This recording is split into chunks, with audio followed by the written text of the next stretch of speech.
தமிழ்நாட்டை பொறுத்த வரைக்கும் பிஜேபிக்கு அகைன்ஸ்டான இருக்கக்கூடிய மாநிலம் தான் நம்ம தமிழ்நாடு.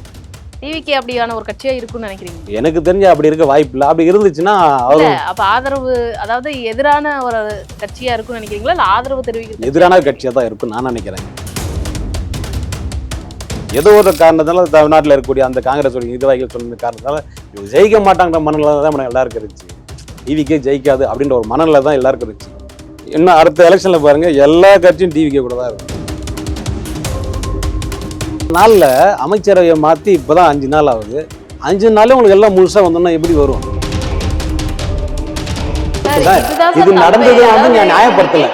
இது நடக்காம இருந்துச்சுன்னா அது நடந்ததால தான் நாங்க மாற்று அரசியலை தேர்ந்தெடுக்கிறோம். ஓகே, இப்ப அவர் எதுவும் பண்ணாம இருக்காரு நீங்க நினைக்கிறீங்களா? நீங்க கேக்குறது எப்படி இருக்குன்னா, அவங்க பண்ணாங்களா அதனால நாங்களும் இல்ல, அப்படி கிடையாது. இல்ல இல்ல.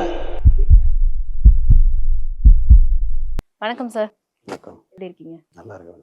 இப்ப டிவிகே உண்மையாவே சொன்ன மாதிரி டிவிகேக்கும் பிஜேபி ஆதரவு தெரிவிச்சது அப்படின்னா டிவிகேக்கு மக்கள் மறுபடியும் ஓட்டு போடுவாங்க. இஸ்லாமிய மக்கள் மட்டும் கிடையாது, கிறிஸ்தவ மக்களா இருந்தாலும் சரி, பொது மக்களா இருந்தாலும் சரி, இந்து மக்களா இருந்தாலும் சரி தான். தமிழ்நாட்டை பொறுத்த வரைக்கும் பிஜேபிக்கு அகைன்ஸ்டான இருக்கக்கூடிய மாநிலம் தான் நம்ம தமிழ்நாடு.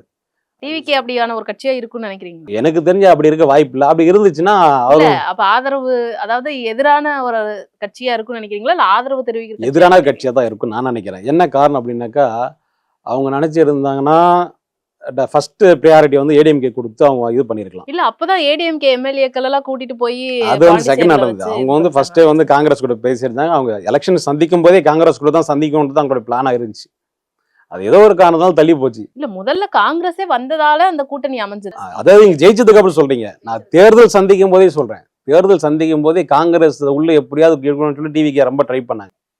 ஏதோ ஒரு காரணத்தால தமிழ்நாட்டில் இருக்கக்கூடிய அந்த காங்கிரஸ் நிர்வாகிகள் சொன்ன காரணத்தால இவங்க ஜெயிக்க மாட்டாங்கிற மனநிலை தான் நம்ம எல்லாருக்கும் இருந்துச்சு. டிவிக்கே ஜெயிக்காது அப்படின்ற ஒரு மனநிலை தான் எல்லாருக்கும் இருந்துச்சு. இன்னும் அடுத்த எலெக்ஷன்ல பாருங்க, எல்லா கட்சியும் டிவிக்கே கூட தான் இருக்கும். எவ்வளவு உறுதியா சொல்றீங்க? ஒன்றும் இல்லை, நீங்க பார்க்க தானே போறீங்க. நம்ம கடந்த வரக்கூடிய தேர்தலில் ஏதாவது வந்துச்சுன்னு பார்த்தீங்கன்னாக்கா எத்தனை கட்சிகள் வரப்போகுதுன்னு மட்டும் பாருங்க. இன்னும் சொல்ல போனா அதிமுகவில் வந்து பல பேர் காணாமல் போவாங்க, சான்சஸ் நிறைய இருக்கு. இப்ப டிவிகேல அந்த அமைச்சரவையில எல்லாமே இளம் அமைச்சர்கள் அப்படின்ற ஒரு விஷயம் இருக்கு. மக்களுக்கு வந்து என்னன்னா, இந்த கத்துட்டு இருக்காங்க அப்படின்னு நீங்க சொல்ற விஷயம் இருக்கு இல்லையா, அதுவே ஒரு கட்டத்துல ஒரு அதிருப்தி. இல்ல நான் கத்துட்டு இருக்கேன் நான் சொல்லல, நீங்க சொன்னீங்க கத்துட்டு இருக்காங்கன்னா. நான் என்ன சொன்னா, அவங்க ப்ராக்டிஸ் பண்ண டைம் கொடுங்க முதல்ல. இப்பதான் வந்து அவங்க வந்து துறை ஒதுக்கி இருக்காங்க. துறை ஒதுக்கி அவங்க இப்பதான் உட்காடுறாங்க. உட்கார்ந்து இப்ப அனலைஸ் பண்ணணும்ல. ஓகே, அவங்க நல்லா செயல்படுவாங்கன்ற நம்பிக்கை இருக்கா, மக்களுக்கு இருக்கான்னு நீங்க நினைக்கிறீங்க? முதல்ல அவங்க அண்டர்ஸ்டாண்டிங் பண்ணணும். அந்த துறை ரீதியா அமரக்கூடிய அமைச்சர்கள் முதல்ல வந்து அண்டர்ஸ்டாண்டிங் பண்ணணும். என்னென்ன பிரச்சனைகள் இருக்குன்றதை அண்டர்ஸ்டாண்டிங் பண்ணணும். பண்ணதுக்கு அப்புறம் இது எந்த மெத்தட்ல அவங்க பண்ண போறாங்கன்றது அதுக்கப்புறம் அவங்களுடைய செயல்பாடுகள் வச்சு நம்ம சொல்ல போறோம். நல்லது பண்ணா ஆதரிக்க போறோம், இல்லை விமர்சிக்க போறோம். இதுல என்ன இருக்கு? எடுத்த உடனே நம்ம வந்து இப்போ அவங்க துறை ரீதியா உட்காந்து இன்னும் சொல்ல போனா அவங்களாலே நம்ப முடியாது. நான் எம்எல்ஏ ஆயிட்டேன்னா, அமைச்சர் ஆயிட்டேன்னு அவங்களாலே நம்ப முடியாத சூழ்நிலை அவங்களே இருக்காங்க. என்னதான் இருந்தாலும் ஒரு பதட்டம் இருக்குல்ல, யாருக்கும் தெரியாது. தமிழ்நாட்டில் இருக்கக்கூடிய அத்தனை மக்களும் என்ன சொன்னாங்க, விஜய் வரமாட்டாருன்னு தானே சொல்லியிருந்தாங்க. அப்போ விஜய் வந்துட்டாரு. அப்போ அதில் கேண்டிடேட்டாக நின்ன நபர்களாக இருக்கட்டும், அவங்க எம்எல்ஏவும் நினச்சி பார்த்துருப்பாங்களா? நினச்சி பார்த்துல. மினிஸ்டராகவும் நினச்சி பார்த்தாங்களா? நினச்சி பார்க்கல. இப்போ அவங்ககிட்ட ஒரு துறை கொடுத்துருக்காங்க. பொதுவாகவே புதுசாக ஒருத்தவங்க வந்து வண்டியை ஓட்டாங்கன்னு வச்சுக்கோங்களேன், ரொம்ப சேஃபாக போகணும் அப்படின்னு தான் நினைப்பாங்க, யாராக இருந்தாலும் சரி. அதே போல் தான் இப்போ அவங்ககிட்ட புதுசாக ஒரு பொறுப்பு வந்திருக்கு. அவங்க முடிஞ்ச அளவுக்கு எவ்வளோ சேஃபாக போகணும்னு நினைக்கிறோம் அந்த அளவுக்கு சேஃபாக அவங்க கண்டிப்பாக போவாங்க. அதுக்கு ஒரு டைம் பீரியட் வேணும். அந்த டைம் பீரியட் நீங்கள் கொடுக்கணும். எடுத்தோடனே விமர்சனம் பண்ணிகிட்டே இருந்தீங்கன்னா உங்கள் விமர்சனம் பதில் சொல்கிறது தான் அவருடைய வேலையா? அந்த டைம் பீரியட் கொடுக்கறதுக்கு தான் மக்கள் ஓட்டு போட்டாங்களா? நீங்க வந்து ஒரு டைம் கொடுத்து கத்துக்கிட்டு அதுக்கப்புறம் நீங்க ஆட்சி நடத்துங்கன்றதுக்கு தான் மக்கள் ஓட்டு போட்டாங்க. இதுக்கு முன்னாடி நடந்த ஆட்சியில் என்ன நடந்திருக்கு? யார் ஆட்சிக்கு வந்தாலும் ஆட்சியில அதுதான் நடந்தது. அதுக்காக தான் ஒரு மாற்றம் வேணும் தான் ஒரு மாற்று அரசியல் தேர்ந்தெடுக்கிறாங்க. ஆட்சி மாறினாலும் காட்சி மாறலைங்கிற ஒரு டேக்லைனே இப்ப பார்க்க முடியுது. சிங்கப்படை எங்க போச்சு, என்ன ஆச்சு அப்படின்ற ஒரு விஷயங்கள். பெண்கள் பாதுகாப்பு அதுதான் முக்கியம் எங்களுக்கு டிவி கேக்குனாங்க. ஆனா இன்னைக்கு பெண்கள் பாதுகாப்பு முன்னாடி ஆட்சியில எப்படி இருந்ததோ அதே மாதிரிதான் இப்பவும் இருக்கு. எந்த மாற்றமும் இல்ல. அதுல பாதுகாப்புன்ற ஒண்ணே இல்ல பெண்களுக்கு அப்படின்ற சில விஷயங்கள் பார்க்க முடியுது. சோ அதை பத்தி என்ன சொல்ல விரும்புறீங்க நீங்க? பெண்களுக்கு பாதுகாப்பு இல்லைன்னு சொல்றீங்க. பல ரவுடிகளை வந்து தூக்கியிருக்காங்க. கிட்டத்தட்ட சினிமா பாணியிலே தூக்கியிருக்காங்க கூட சொல்லலாம். இதுக்கு முன்னாடி இந்த அரசியல் கட்சி அது பண்ணியிருக்காங்களா? இல்ல, அதிரடியா நடவடிக்கை எடுத்தாங்க. ஆனா எந்த மாற்றமும் இல்லையே. மாற்றம்னா 16 நாள் உங்களுக்கு எப்படி வரும்? 16 16 நாள்ல அமைச்சரவையை மாத்தி இப்பதான் 5 நாள் ஆகுது. 5 நாளே உங்களுக்கு எல்லாம் முழுசா வந்தோம்னா எப்படி வரும்? எல்லாம் கேட்கல. அந்த அதிரடி சிங்கப்பெண் அதிரடி படை எங்க போனாங்க அதாவது அப்படின்னு ஒரு கேள்வி குறை இருக்கு இல்லையா? சொல்றேன்னு சொல்லிட்டு தான் மேடம் இருப்பாங்க. ஓகேங்களா? ஃபர்ஸ்ட் என்னன்னாக்கா, முன்னாள் முதல்வராக இருந்தக்கூடிய இந்த மு.க. ஸ்டாலின் அவர்கள் கொண்டு வந்த திட்டங்களை பெண்களுக்கு வந்து ரூ. 1000 அதை அவங்க நிப்பாட்டல. அவர் 2500 ரூபாய் கொடுக்குறேன்னு கொடுக்குறேன்னு சொல்லியிருக்காங்க. முதல்ல வந்து ஏற்கனவே உங்களுக்கு என்ன வந்துட்டு இருந்துச்சோ அதை நான் நிப்பாட்ட மாட்டேன். எந்த அரசா இருந்தாலும் மக்களுக்கு பண்ணுதா பண்ணட்டும், அது விட்டுருக்காங்க. 2வது இந்த இலவச ரேஷன் அரிசி அதெல்லாம் எதுவும் நிப்பாட்டல. ஓகேங்களா? அம்மா உணவகங்கள் புதுப்பிச்சாரு. அம்மாவுடைய உணவு புதுப்பிச்சாரு. அதாவது புதுசா அரசியலுக்கு வந்தவங்க இந்த மெச்சூரிட்டியோட நடந்துக்கிறாங்கல்ல, இதை நீங்க பாராட்டணும். அவர் முதல்வர் ஆனதுக்கு அப்புறம் கூட எதிர்த்து பேசினவங்களையும் போய் சந்திச்சாரு, ஆதரிச்சு பேசினவங்க போய் சந்திச்சாரு. இதுக்கு முன்னாடி நீங்க பார்த்திருக்கீங்களா? அதை நாங்க பாராட்டுறோம் சார். அதை பாராட்டிட்டு தான் அடுத்த கேள்வியை நாங்க வைக்கிறோம். அதான் சொல்றேன். அப்ப என்ன அர்த்தம்னாக்கா, விஜயோடைய எல்லாம் ஓகே தான். இதுக்கு முன்னாடி இருந்த அரசியல் காட்சிகள் ஆண்டாண்டு காலம் ஆண்டாங்கல்ல, இவங்க ஆட்சியில இதில் நடக்காமல இருந்துச்சு. நான் என்ன சார், சொல்றேன், இதுதான் இது சார் தப்பே. நடந்தது வந்து அதாவது நான் நீங்க நியாயப்படுத்தல. கேக்குறீங்க இல்லையா, இது நடக்காம இருந்துச்சுன்னு. அது நடந்ததால தான் நாங்க மாற்று அரசியலே தேர்ந்தெடுக்கிறோம். ஓகே, இப்ப மாற்று அவர் எதுவும் பண்ணாம இருக்காரு தேர்ந்தெடுத்ததுக்கு நீங்க நினைக்கிறீங்களா? அப்புறமும் நீங்க கேக்குறது எப்படி இருக்குன்னா, அவங்க பண்ணாங்களா அதனால நாங்களும் இல்ல, பண்றோம் அப்படி அப்படிங்கிற கிடையாது. மாதிரி இருக்கு. இல்ல உங்களுக்கு டைம் போய் தான் சொல்றேன். இப்ப இதை பத்தி அவங்க எதுவும் ஆலோசனை பண்ணாம இருக்காருன்னு நீங்க நினைக்கிறீங்களா? இல்ல கடுமையான திட்டங்களை கொண்டு வரலன்னு நினைக்கிறீங்களா? சட்டங்களை கொண்டு வரலன்னு நீங்க நினைக்கிறீங்களா? கடுமையான உங்களை தண்டிக்கணும் அப்படின்ற வார்த்தையை சொல்லியிருக்காரு. இது வந்து நம்ம நியாயப்படுத்தி எல்லாம் பேசல. யார் பண்ணாலும் தப்பு தான். அவங்க கொண்டு வந்திருக்காங்க, ஒரு விஷயம் நடந்திருக்கு. உடனடியா வந்து அந்த இடத்துல வந்து உயர் அதிகாரிகள் அனுப்புறாங்க. அனுப்பிச்சு உடனே அது என்ன ஆச்சுன்னு சொல்லி கேட்கறாங்க. கேட்டு அப்டேட் பண்ணிட்டு தானே இருக்காங்க. பொதுமக்கள், தமிழகத்துல இருக்கக்கூடிய பொதுமக்கள்லாம் தினைக்குமே என்கிட்ட நம்ம தெரிஞ்ச வரைக்கும் நம்ம கிட்ட சொல்ற வரைக்கும் நம்ம சொல்றேன், தினமும் டிவி முன்னாடி சேனல் முன்னாடி உட்காந்து பாக்குறாங்க. சிறு பிள்ளைகள் இருந்து பெரியவங்க வந்து உட்காந்து பாக்குறாங்க. அவர் வந்து படம் நடிச்சாருன்னா வருஷத்துக்கு 2 படம் நடிச்சாருன்னா தேட்டர் திரையில போய் பார்ப்பாங்க. இப்ப அவர் எடுக்கக்கூடிய ஆக்ஷன் எல்லாமே ஒவ்வொரு நாளும் புது புது படமா இருக்குதுன்னு சொல்லிட்டு தான் மக்கள் விரும்பி பாக்குறாங்க. அப்ப என்ன அப்படின்னாக்கா, அவருடைய ஆக்ஷன் சொல்லி இருக்குல்ல, அந்த ஆக்ஷன் ஒன்று அரசியல் இங்க வந்து தான் கத்துக்கணுமான்னு சொல்லி நீங்க கேட்கறீங்க. ஓகேங்களா? அதுக்கப்புறம் தொடர்ந்து வந்து அந்த மக்கள் வந்து இன்னொரு ஆளாயிருக்காங்க. அதை பத்தி உங்களுடைய கருத்து என்ன? பெண்களுடைய பாதுகாப்பு என்ன ஆச்சு அப்படின்னு அதுக்குண்டான ஸ்டெப் எடுக்காம இருந்தாங்கன்னா நீங்க நம்ம சொல்லலாம். ஒரு வருஷத்துல நீங்க சொன்ன அந்த மாற்றம் வந்துருமா தமிழ்நாட்டுல? ஃபர்ஸ்ட் ஆஃப் ஆல் நான் டிவி கட்சி சாதகம் கிடையாது. இல்ல நான் கேக்குறேன். நீங்க ஒரு டிவி நம்பிக்கை, ஒரு அசம்ஷன், ஒரு நம்பிக்கை தான். ஒரு வருஷத்துல அந்த மாற்றம் வரும். வரலன்னா அவரும் விமர்சனத்துக்கு ஆவார், அவ்வளவுதான். ஓகே, அவர் வரணும் தான் நம்ம எதிர்பார்க்கிறோம். நம்ம வந்து அவருக்கு மேல 1008 முரண்பட்ட கருத்துக்கள் இருந்தாலும் அவருக்கு வந்து புதுசா வந்துருக்காரு, ஒரு செட்டப்ல உட்கார்றாரு. உட்கார்ந்ததுக்கு அப்புறம் இவர் என்ன செய்ய போறாரு மக்களுக்கு அப்படின்னு மக்கள் வாட்ச் பண்ணிட்டு இருக்காங்க. வாட்ச் பண்ணிட்டு இருக்கும்போது இதெல்லாம் நடந்துட்டு இருக்கு. அப்ப இது நடக்கும்போது அவங்க வந்து அதுக்குண்டான ஆக்ஷன் எடுத்துட்டு தான் இருக்காங்க. எடுக்காமலாம் கிடையாது, எடுக்கிறாங்க. அதுக்குண்டான ரிசல்ட் நீங்க விரைவில் பார்க்கலாம். நானும் வந்து ஒரு பொதுமக்களா நான் அதை கண்டிப்பா பார்ப்பேன். ஆமா, வெயிட் பண்ணி பார்ப்போம். கண்டிப்பா ஒரு நல்ல மாற்றம் வரும்ன்ற ஒரு நம்பிக்கை இருக்கு. அது எனக்கு மட்டும் இல்ல, பொதுமக்களா இருக்கக்கூடிய தமிழ்நாட்டு மக்களுக்கும் இருக்கு. இன்னைக்கு வடக்கு சைட்லாம் பார்த்தீங்கன்னா கூட ரஜ் எடுத்து வச்சு கொண்டாடுறாங்க. அந்த கொண்டாட்டத்துக்காவது விஜய் அவர்கள் வந்து இந்த மக்கள் கண்டிப்பா நல்லது செஞ்சே ஆகணும். அந்த நம்பிக்கையை வந்து விஜய் அவர்கள் அட்வான்டேஜா யூஸ் பண்ணிக்கிறாரோ அப்படிங்கிற என்ன அட்வான்டேஜ் யூஸ்ஃபுல்லா சொல்லுங்க பாப்போம். ஏன்னா நம்மள ஜெயிக்க வச்சுட்டாங்க. நம்ம 3 வருஷம் தான் ஆச்சு கட்சி ஆரம்பிச்சு. நம்மள ஜெயிக்க வச்சுட்டாங்க. அந்த அதீத அன்பு இருக்கு மக்களுக்கு நம்ம மேல. ஒரு அதீத நம்பிக்கை இருக்கு. அதனால நம்ம கொஞ்சம் மெதுவாவே எல்லாத்தையும் பண்ணலாம். ஏன்னா அந்த அந்த ஆதரவு நம்ம கொடுத்துக்கிட்டே இருப்பாங்க அப்படின்னு ஏதாவது? இல்ல, அவர் பதவி ஏத்துக்கிட்ட உடனே முதல்ல சொன்ன வார்த்தை தான், எனக்கு வந்து ஒரு கால அவகாசம் கொடுங்க அப்படின்றத ஓப்பனா சொல்லிட்டாரு. எடுத்த உடனே வந்து அது சொல்லாமலே கூட அவர் காலத்தை கடத்திருக்கலாம். சொல்லாமலே கூட கடந்த காலங்களில் ஆட்சியில் யாரெல்லாம் செஞ்சாங்களோ அது மாதிரி காலத்தை கடத்திருக்கலாம். அவர் ஓப்பனாக தானே சொல்றாரு, எனக்கு கொஞ்சம் அவகாசம் கொடுன்னு சொல்லி கேட்குறாரு. அந்த அவகாசம் வந்து அவர் முதல்வராக கேட்கும்போது நீங்க கொடுத்து தானே ஆகணும் அந்த டைம் பீரியட். ஆனால் அவங்களுக்கு அவர் என்ன சொல்றாரு, எடுத்தவொடனே தமிழ்நாட்டில் வந்து நம்மளுடைய நிதிநிலை அறிக்கைலாம் ரொம்ப வந்து தொடச்சி வச்சுட்டு போயிருக்காங்க அப்படின்ற ஒரு வார்த்தையை அவர் பயன்படுத்துறாரு. வெள்ளை அறிக்கை வெளியிடுறோம் வெளியிடுவோம்னு சொல்லியிருக்காரு. அப்போ வந்து அது அறிக்கை உங்களுக்கு வெளியே வந்தாலும் உங்களுக்கு தெரிஞ்சிட போகுது என்ன சூழ்நிலை இருக்கு. வரும் அந்த வெள்ளை அறிக்கை. அதுக்கு தான் எல்லாரும் காத்து அது அவர்கிட்ட தான் கேட்கணும். சொல்லாரே உடனே நாங்க வந்த உடனே அதுதான் இப்போ முதல் வேலையே வெள்ளை அறிக்கை வெளியிடுறதா அப்படின்னாரு. அதான் மேடம், அது டிவி கட்சிக்காரங்க தான் கேட்கணும். சார் ரொம்ப நம்பிக்கையா சொல்றீங்க. அப்படி கிடையாது. பொதுமக்களா நானும் இருக்கிறேன். நான் வேற ஒரு அரசியல் கட்சியில பயணிச்சாலும் பொதுமக்களா நானும் இருக்கேன். எனக்கும் நான் விரும்பினாலும் விரும்பாவிட்டாலும் எனக்கு முதல்வர் அவர் தான். அப்ப நானும் அந்த பொதுமக்கள் நானும் அந்த நம்பிக்கை இருக்கீங்க. எப்ப அந்த வெள்ளை அறிக்கை வரும் எதிர்பார்ப்போம். அந்த வெள்ளை அறிக்கை வருதா, வேற என்ன அறிக்கை வருது, இல்ல பொய் அறிக்கை வரப்போதா பொறுத்திருந்து பார்ப்போம். ஏன்னா பொதுமக்களா எல்லாம் எதிர்பார்க்கறாங்க. அப்ப நம்மளும் எதிர்பார்த்து தான் ஆகணும். அவர் விடுற வரைக்கும் நம்ம எதுவும் பண்ண முடியாது. நம்ம காலரை பிடிச்சி கேட்க முடியும், இங்க அனுப்புங்க கேட்க முடியாது. இது வரைக்கும் எந்த அரசியல் கட்சி தலைவரும் பண்ணல. அந்த ஒரு விஷயத்த அவர் பண்றேன்னு சொல்லியிருக்காரு. ஃபர்ஸ்ட் அவர் பண்றேன்னு சொன்னதே ஒரு நல்ல ஒரு இம்பாக்ட் தான். ஓகே ரைட், பண்ணட்டும் பார்ப்போம் ஒரு அரசியல் புரியுது நம்மளுக்கு வந்துரும் அப்படின்னு பொதுமக்களா எல்லாம் எதிர்பார்க்கறது நியாயம் தானே. அதே மாதிரி இந்த விவசாய கடன் தள்ளுபடி, அதாவது வந்து அவர் சொல்லியிருந்தாரு விவசாய கடன் தள்ளுபடி பண்ணிருவோம் அப்படின்னு. ஆனா இப்போ அந்த 50,000 ரூபாய்க்குள்ள கடன் வாங்குனவங்களுக்கு தான் தள்ளுபடி.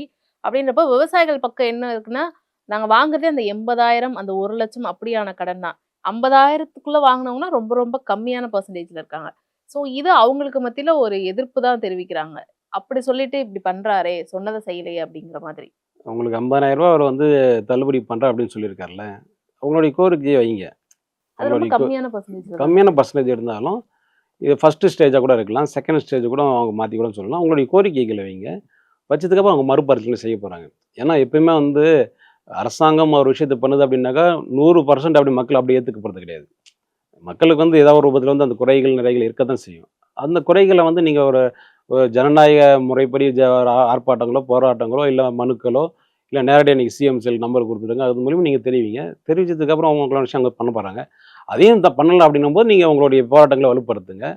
ஜனநாயக முறைப்படி நீங்கள் என்னெல்லாம் கேட்கலாமோ நியாயப்படி இது கேட்கலாம். அது எல்லாருக்கும் ரைட். அடிப்படையா கேட்கறத போராட்டம் பண்ணி தான் அப்ப கேட்கணுமா? அப்படி இல்லை மேடம், அப்படி கிடையாது. போராட்டங்கள் பண்ணுறது ஏன் சொல்கிறோம் அப்படின்னாக்கா உங்களுக்கு வந்து அதிருப்தி இருக்குல்ல. இப்போ 50,000ன்றது வந்து கடந்த கால தேர்தலெல்லாம் பார்த்தீங்கன்னாக்கா நீங்கள் வந்து தைரியமாக போய் நகையை வைங்க, பேங்க்கில் வைங்க, கூட்டுறவு சங்கங்களில் வைங்க, நாங்கள் வந்தோடனே தள்ளுபடி பண்ணுன்னு சொல்லி சொன்னாங்க. அதில் ஏதாவது பண்ணியிருக்காங்களா? நீங்கள் ஒப்பிட்டு தான் அப்படி தான் பண்ண வேற முடியும். ஏன்னா புதுசாக வந்தவர்கிட்ட நீங்களாம் எதிர்பார்க்குறீங்க, அது தப்பு கிடையாது, நியாயம்தான். அதே நேரத்தில் வந்து அவங்க சொன்னதே செய்யல. கடந்த இவர் செய்வாரு அப்படின்ற நம்பிக்கை தானே. இப்போ 50,000 கொடுத்துருக்காருல்ல, 50,000 தள்ளுபடி பண்ணுறேன்னு சொல்லியிருக்காருல்ல. நாங்கள் என்ன சொல்கிறோம்னாக்கா, நானும் தமிழக முதல்வர்களுக்கு இந்திய தேசிய கட்சி சார்பாக நானும் ஒரு வேண்டுகோளாக வைக்கிறேன். நீங்கள் முழுமையான முறையில் இந்த விவசாயிகளுடைய கடனை வந்து தள்ளுபடி செய்யணும், ரத்து செய்யணும். மீண்டும் இந்த விவசாயிகள் பாதிக்கப்படாதவாறு அவருடைய நலனை வந்து மேம்படுத்தணும் அப்படின்றது நாங்கள் இந்திய தேசிய கட்சி சார்பாக நாங்களும் அதை வலியுறுத்திட்டு தான் இருக்கோம். அதில் மாற்று கருத்து கிடையாது. உங்களுடைய விஷயங்கள் இருக்குது, 50,000 பத்தாது அப்படின்னாக்கா இப்போ தானே அவர் ஜியோ பாஸ் பண்ணுறாரு. ஜியோ பாஸ் பண்ணதுக்கு அப்புறம் உங்களுடைய கோரிக்கைகளை மீண்டும் வைங்க. இதெல்லாம் பார்த்தீங்கன்னா அவர் இன்னொரு விஷயம் என்ன சொல்கிறாங்க, ரீல்ஸ் முதல்வர்னு சொல்லி சொல்கிறாங்க. இன்னைக்கு ரீல்ஸில் வரக்கூடிய நம்ம நிறைய விஷயங்களும் அவர் பார்த்துட்டு ஆக்ஷன் எடுத்து தானே இருக்காரு. ஓகே, மக்களுடைய அப்ப அந்த கோரிக்கைன்றத அவர்கிட்ட போய் சாதாரண ஒரு சேர்ந்து மக்களாக இருந்தால் கூட இப்போ நான் ஒரு விஷயத்தை நான் பதிவு பண்ணி போட்டால் கூட அவர் பார்க்குறாரு. அவர் பார்க்குறாரு, அவருடைய துறை ரீதியான அதிகாரிகள் பார்க்குறாரோ யாரோ பார்க்குறாங்க. பட் அது அது தீர்வு கிடைக்குதுல்ல. ஃபர்ஸ்ட் அப்படி இல்லை கிடையாது. ஒரு எம்எல்ஏ பார்க்கணும் அப்படின்னாக்கா வாசலில் போய் நின்று ஒரு 100 பேர் ஒரு 100 படம் நிற்கணும். அவரை வந்து பூங்கொடுத்து கொடுத்து வாழ்த்தணும். இதெல்லாம் நிறைய அப்படி எது விஷயங்கள் சார் ப்ராசஸ் ரீல்ஸ்ல இருந்துச்சு. பார்த்து தீர்வு கிடைச்சது? அப்படி இல்லை, அவர் டைரெக்டாக பார்க்குறாருன்னு சொல்ல, அது போல ஒரு சில விஷயங்களுக்கெல்லாம் தீர்வு கிடைக்குது. அதனால மக்கள் நிறைய பேர் வந்து அது மாதிரி கூட பதிவு பண்ணுங்க. உங்களுடைய குறைகளை என்ன இருக்குன்றது முதல்ல நீங்கள் அரசாங்கத்துக்கு தெரிவிக்கணும். உங்களுக்கு என்ன தேவைன்றது முழுமையான முறையில் அரசாங்கத்துக்கு தெரிஞ்சு இருந்தாலும் உங்களுக்கு இன்னும் என்ன தேவை. அவர் வந்தோடனே ஒரே வார்த்தை சொல்றார், நான் வெள்ளை அறிக்கை வெளியிடுறேன், மொத்தமாக இருந்த கஜானெலாம் சுருட்டி எடுத்துட்டாங்க, வெள்ளை அறிக்கை விடுறேன்னு சொல்லியிருக்காரு. அதை விட்டதுக்கு அப்புறம் நம்மளுக்கு என்னன்னு தெரிஞ்சிட போகுது. அதுக்கப்புறம் நம்மளுடைய கோரிக்கைகள் முன்வைக்க போகிறோம். இங்கே எல்லா துறை சார்ந்தும் கோரிக்கைகள் இருக்க தான் செய்யுது. தொழிலாளர்கள் சார்ந்து எல்லா துறை சார்ந்தும் கோரிக்கைகள் இருக்க தான் செய்யுது. ஒரு 16 நாள்ல ஒரு மனுஷனை போட்டு எவ்வளோ பாடப்படுத்த முடியும்? கொஞ்சம் வெயிட் பண்ணி பார்ப்போம். அவர் சொல்ல மாதிரி வெயிட் பண்ணி பார்த்தா தான் நம்மளுக்கு வந்து அடுத்த ரிசல்ட் என்னன்னு தெரியும். அப்படி இல்லையா இதே சேனல்ல போட்டு நம்ம நிறைய விமர்சிப்போம். நீங்க சொன்ன மாதிரி அந்த 6 மாச காலம் அவருக்கு அவகாசம் கொடுத்துட்டு 6 மாசத்துக்கு அப்புறம் அவர் இன்னும் என்னெல்லாம் பண்றாரு அப்படிங்கறத பார்த்துட்டு அதுக்கப்புறம் இன்னும் நிறைய விமர்சனங்கள் கண்டிப்பா வைக்கப்படும். அதுல எந்த வைங்க. மாற்று கருத்துமே கிடையாது. வச்சாதான் ஜனநாயகமா வந்து இந்த அரசியலை சந்திக்க முடியும். இந்த மக்களுக்கான பிரச்சனைகள் தான் நம்ம பார்க்கணும். என்னுடைய தனிப்பட்ட வெறுப்புக்கு அப்பாற்பட்டு தமிழக முதல்வராக வந்துட்டாரு. அவர் இந்த மக்களுக்கு என்ன செய்ய போறாரு, என்னெல்லாம் செய்யணும் நீங்க சொல்லுங்க, கேட்க போறாங்க. எல்லா அரசியல்வாதியும் தேர்தல் அறிக்கையா அவங்க கொடுக்குறாங்கல்ல, தேர்தல் வாக்குறுதியா கொடுக்குறாங்கல்ல. வந்ததுக்கப்புறம் நம்மளுடைய வாக்குறுதி நம்ம ஒன்று கொடுப்போம், எனக்கு இதை செஞ்சு கொடுங்கன்னு சொல்லி கேட்போம். நம்ம செய்யறதுல பொது நலன் இருந்தா செய்ய போறாங்க. அப்படி பொது நலன் இல்லை, தனிப்பட்ட பிரச்சனைனாக்கா அது எல்லாத்துக்கும் காது கொடுத்து கேட்க முடியும்னா ஒரு அரசாங்கம் கேட்க முடியாது.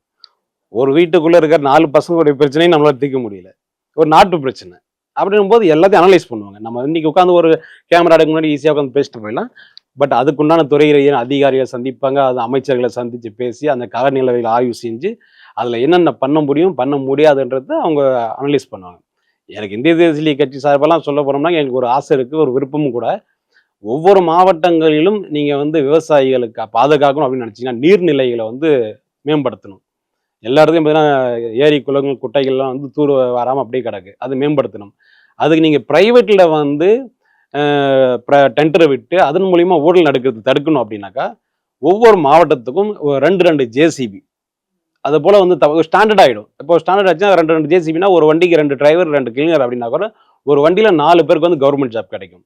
எல்லா இடத்துலயும் வந்து இப்ப இந்த பிரைவேட் டெண்டர் கொடுக்காம அந்தந்த நீர்நிலைகளை அந்தந்த பகுதியில் இருக்கக்கூடிய மக்களே அந்தந்த மாவட்ட நிர்வாகத்துக்குள்ள அந்த ஜேசிபிகளை பயன்படுத்தி நீர்நிலைகளை வந்து அவங்க சுத்தம் பண்ணிக்கிட்டாங்கன்னா ஊழலும் தடுக்கப்படும், நீர்நிலையும் பாதுகாக்கப்படும். இந்த தேவையில்லாம இருக்கிற சீமை கருவேல மரங்கள்லாம் வந்து கூட அகற்றலாம். இப்போ வேலை வாய்ப்பும் அவங்களுக்கு உறுதி செய்யப்படும். அப்போ அந்தந்த பகுதி மாவட்டங்களுக்கு விவசாயிகள் மேம்படுத்தப்படும். இப்போ அது போல அவங்களுக்கு அடிப்படையா ஜீவாதார விஷயங்களை வந்து நீங்க மேம்படுத்திங்கனாலே உங்களுக்கு இந்த பிரச்சனை வராது. ஒவ்வொரு விவசாயியும் என்ன பாருங்க, விவசாயம் மழை வந்து அழிஞ்சு போயிடுது. அதிகமான காத்து, அதிகமான வெயில். அப்ப இதெல்லாம் ஒரு முக்கியமான காரணம் பார்த்தா நீர்நிலைகள் பாதுகாக்கப்படாமல் போனது தான் ஒரு முக்கியமான காரணமா நாங்க இந்திய தேசிய லீக் கட்சி நாங்க பார்க்குறோம். அந்த கோரிக்கையை முன் வச்சு நாங்க பல போராட்டங்கள், ஆர்ப்பாட்டங்கள் நடத்தியிருக்கோம். இது வரைக்கும் இருந்த முதல்வர்கள் யாரும் அதுக்கு காது கொடுத்து கேட்கல.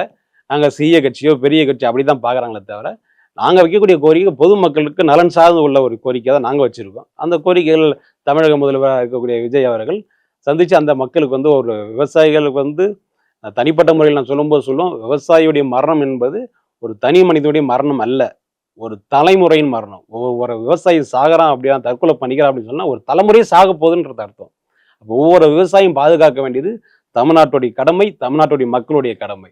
அது தமிழக முதல்வர் அவர்களும் வந்து அதுக்குண்டான ஸ்டெப் எடுத்தனா நல்லா இருக்கும். கண்டிப்பா சார். ஸோ மாற்றத்துக்கான ஒரு அரசியல், மக்களுக்கான ஆட்சின்னு சொல்லி தான் இன்னைக்கு ஆட்சியில வந்து உட்கார்ந்துருக்காங்க.